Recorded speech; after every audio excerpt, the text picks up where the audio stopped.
dugaan tindak pidana korupsi penyimpangan pengelolaan dana makanan dan minum pada Sekolah Negeri Unggul Terpadu atau SUT Serambi Mekah, Kabupaten Kampar tahun anggaran 2016 sampai 2017.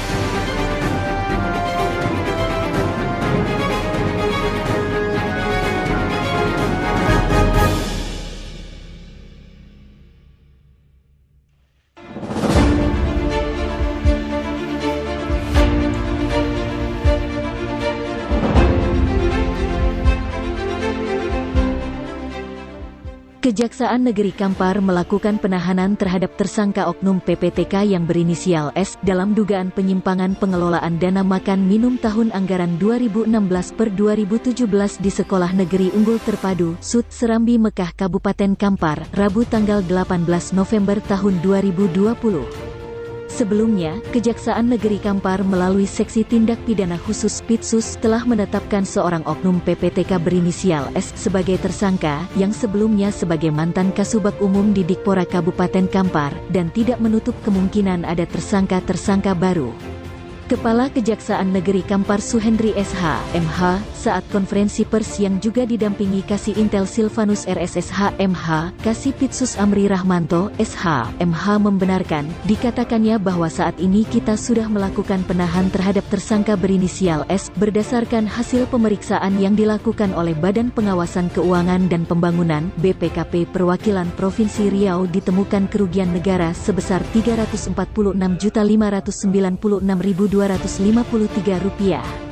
Dikatakannya bahwa terhadap PPTK berinisial S penyidikannya telah kami nyatakan lengkap dan kita terbitkan P21 dan pada hari ini, Rabu tanggal 18 November tahun 2020, kita laksanakan penyerahan tersangka dan barang bukti di bawah pidana khusus Kejaksaan Negeri Kampar untuk dilaksanakan tahap 2. Dengan tersangka S inisial yang merupakan PPTK Pejabat Pelaksana Kegiatan di Dinas Pendidikan, Kepemudaan dan Olahraga Kabupaten Kampar. Pendidikannya telah kami nyatakan lengkap, sudah kita terbitkan P21 dan hari ini pada hari Rabu tanggal 18 November tahun 2020.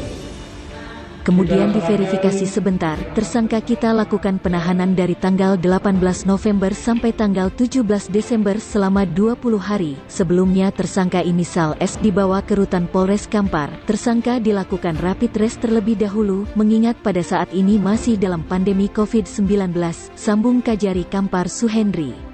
Lebih lanjut dijelaskannya bahwa berdasarkan dari hasil BPKP Perwakilan Provinsi Riau ini kami menemukan pihak yang paling utama di mana tersangka berinisial S bergerak sendiri dan memanfaatkan situasi untuk merubah sistemnya dan ini akan kita lihat di pengadilan nantinya yang mana semua saksi dan tersangka akan diperiksa di pengadilan. Bisa saja tersangka sendiri atau berkemungkinan ada tersangka lainnya. Perkara ini akan kita limpahkan di pengadilan agar tersangka mendapatkan kepastian hukum. Kita juga akan membuktikan dugaan korupsi. Tersangka akan dijerat dengan pasal 2 ayat 1 UU RI nomor 31 tahun 1999 Junti UU Perubahan nomor 20 tahun 2001 dan subsidiar pasal 3 tentang tindak pidana korupsi tutupnya. Dari Kampar, kontributor GTV melaporkan.